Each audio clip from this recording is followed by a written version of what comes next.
પોરબંદર શહેરમાં અત્યારે ઠેકઠેકાણે આપણે ગટર લાઈન નાખવાની કામગીરી ચાલી રહી છે. આ ગટર લાઈનનું એક પમ્પિંગ સ્ટેશન આપણે જ્યુબિલી વિસ્તારમાં બનાવવાનું થાય છે.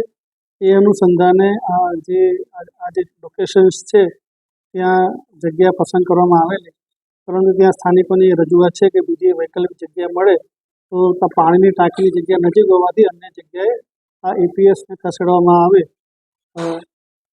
આ જે જગ્યા છે ત્યાં એપીએસ બનાવવા માટે આજે ડિમોલિશન નોટિસ આપવામાં આવેલી હતી. ત્યાં સ્થાનિકો દ્વારા રજૂઆત કરવામાં આવી કે અમને 15-20 દિવસનો સમય આપવામાં આવે. એ અનુસંધાને આજની જે ઝુંબેશ છે તે હાલ મોકૂફ રાખવામાં આવેલી છે. આ જે વિસ્તાર છે જ્યુબિલી, અમારી પાણીની ટાંકી છે એની બાજુમાં એક નાનો ચોક છે. ત્યાં વર્ષો પહેલાં જે તે ખાપડ ગ્રામ પંચાયત દ્વારા કેટલાક ત્યાંના લોકો છે એમને દુકાનો રાખવા માટેની જગ્યા આપવામાં આવે એવી જે દુકાનો આપવામાં આવેલી હતી, એવા પૈકીના લગભગ 6 થી 7 વ્યક્તિઓને ત્યાં નોટિસ આપવામાં આવે.